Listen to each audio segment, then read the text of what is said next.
What is going on, you guys? My name is Jack Shaw and welcome back to another tips and tricks videos on Ghost Recon Wildlands. Now today I'm going to be answering another question: what is the best or most well-rounded assault rifle in the game? Today we're going to be getting to that.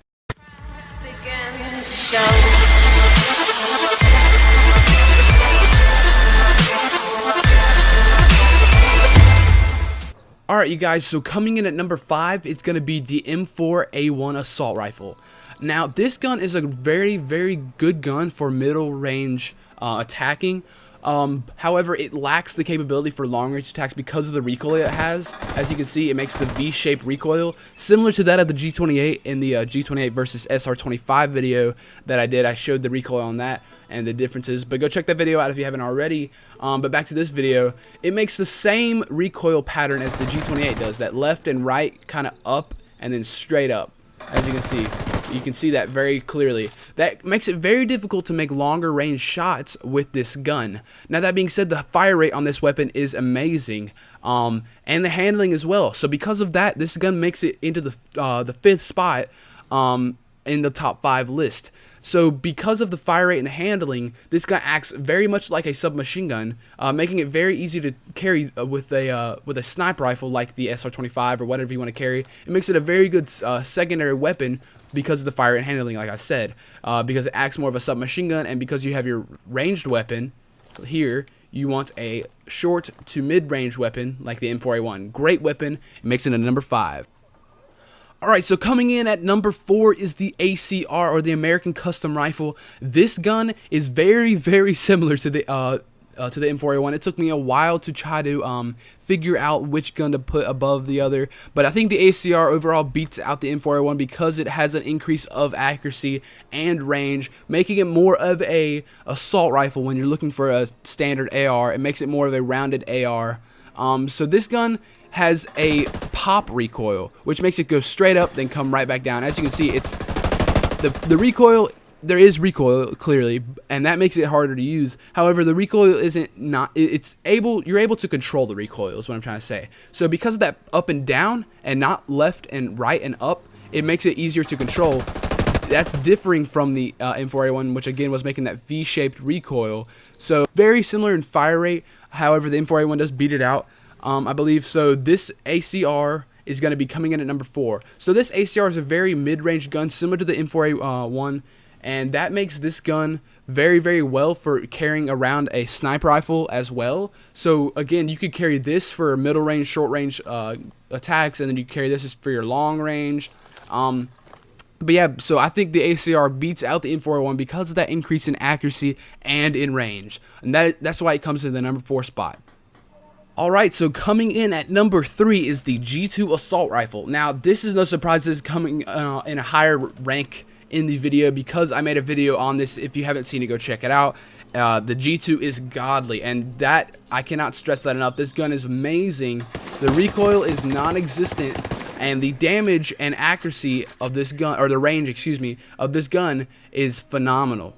Now, the fire rate is lower than the M4A1, but the damage is higher on this gun. So the damage and fire rate kind of balance each other out there, but this gun does have a better range. So because of the lack of recoil this gun has, that's what increases the range, obviously. It makes it easier to make longer range shots, and it has virtually no recoil. As you can see, it has just straight up. It's not the pop recoil like the ACR, and it's not the V recoil like the M4A1. It has the straight line recoil.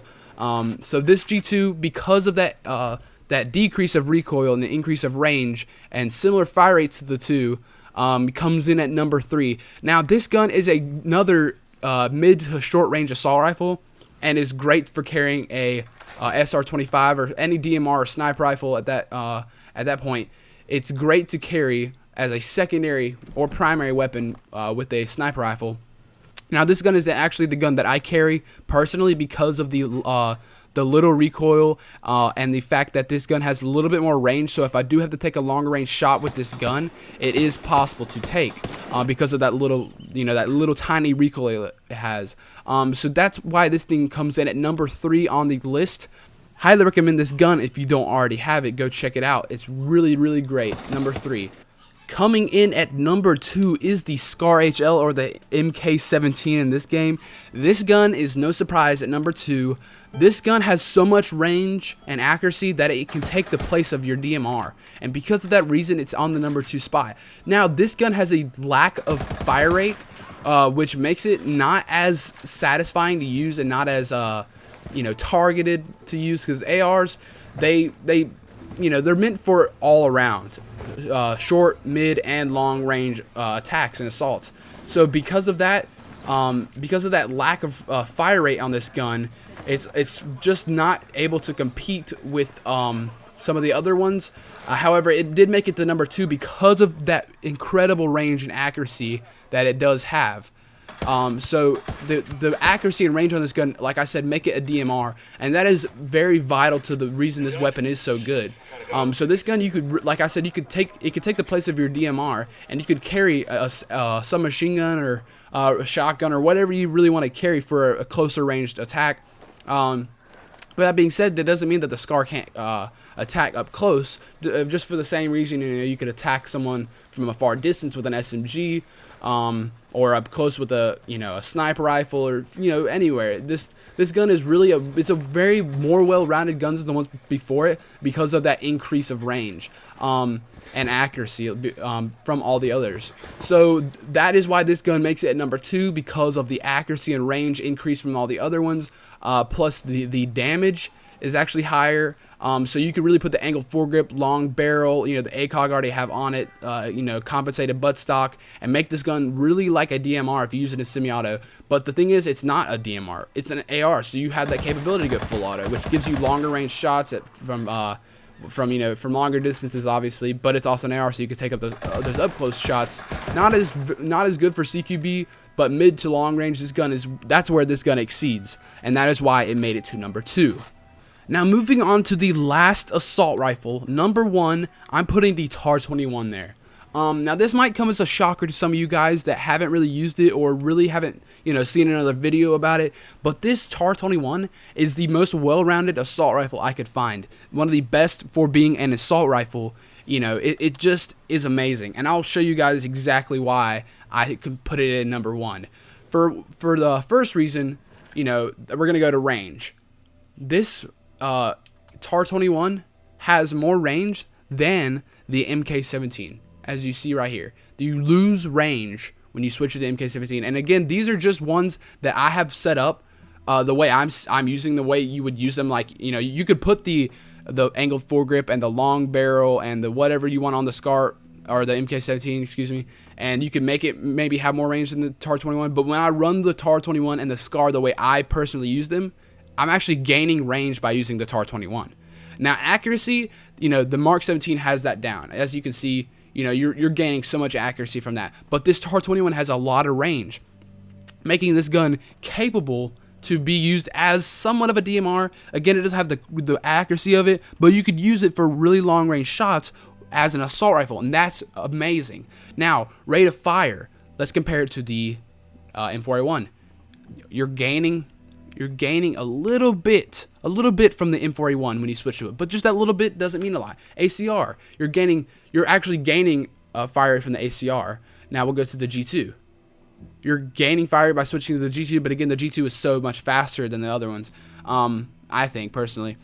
So the TAR-21, it can compete fire rate wise. It can compete range with the SCAR. Now let's go back to the SCAR and look at damage. You're getting a little bit of damage from the TAR-21, but look how slivered that is.